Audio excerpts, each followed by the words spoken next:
pick him?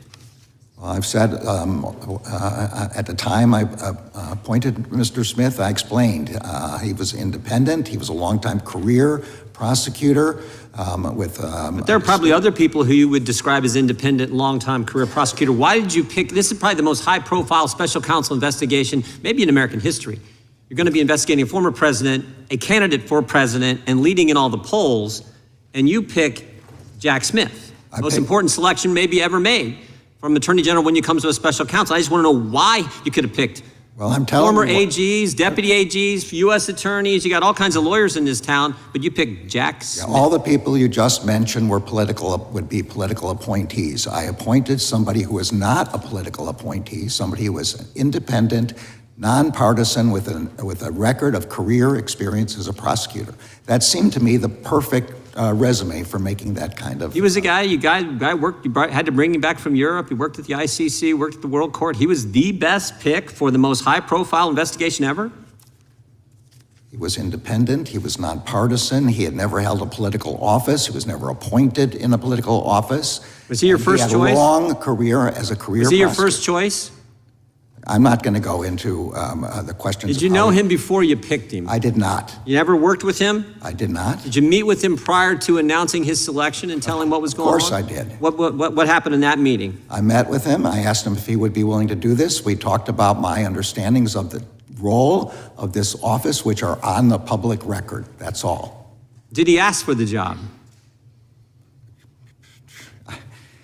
This was not a job I don't think anybody asks for. I'm sorry.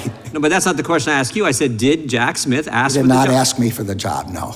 Did he convey through someone else that he wanted the job? I would be surprised if that were the case, but you don't know? No, I don't know. So he may have?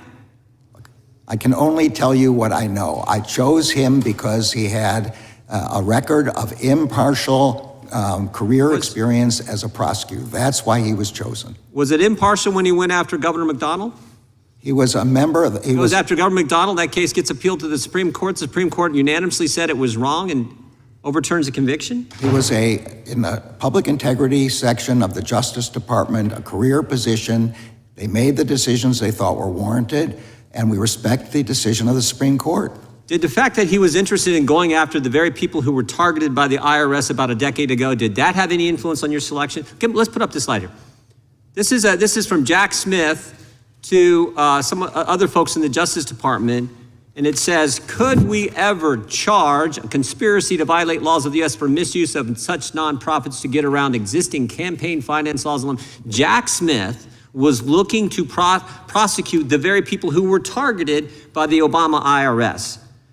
I don't know. You have excerpts from an email I've never seen. You should know that IRS Commissioner Sarah, I'm just asking this way into your decision. Did you know about this? No, what Jack Smith was trying to do? I also don't know if it's true now.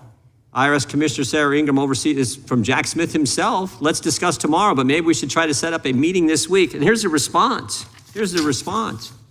You didn't get your meeting with Miss Ingram from the IRS, but she's sending the head of the exempt organizations, Lois Lerner, who's known to us. So Jack Smith meeting with Lois Lerner, looking for ways to prosecute the very people who were victims of the Obama IRS. And I'm just asking, did that factor in your decision to name Jack Smith as special counsel? I didn't have any idea about the things. Didn't know about that? No, and I don't know whether they're true now by looking at this. But they're dedefinitely true, but you didn't know about it. But this guy was so important, you have to bring him from Europe back here to go after President Trump, name him as a special counsel. Do you regret the pick? I'm sorry, do you regret picking him? No, I do not regret picking him. Well, prosecutors aren't supposed to tamper with evidence, and it looks like that's what he did. He changed the sequence of the documents that he seized from Mar-a-Lago. I'm sorry, that's a false characterization, but that is ongoing. Here's what he said to the court, Mr. Attorney General. There are some boxes where the order of items within the box is not the same as in the associated scans. I mean, he said it. I didn't say it. He told the court that. Now you're asking me to comment on a discovery dispute that's ongoing in a court. I don't know the facts of it, and I'm not going to comment on it. No, this is from Jack Smith filing with the court. He admitted to the court that they tamper with the evidence. He mishandled the very documents he's charging President Trump with mishandling. And I'm just asking, do you regret picking this guy as the special counsel in the most important special counsel investigation probably in American history? I'm sorry, I did not hear the words tamper in the statement that Mr. Smith filed. He did not use those words. Well, let me ask it this way. Are you supposed to change the order to of the documents that you seize and the physical documents don't match up with the scanned documents? Are you supposed to do that as a prosecutor? This is a matter in dispute, in discovery in that court, and I'm going to leave it for the district court to make a determination. After I would just say one last thing. It's not in dispute. This is what he said in the court filing. Jack Smith's team said that to the judge in the court. By the way, this case is now basically on hold because they've screwed up so many things. Again, I don't know whether your description of the facts are true or not true, and I'm not going to intrude in a decision in a district court.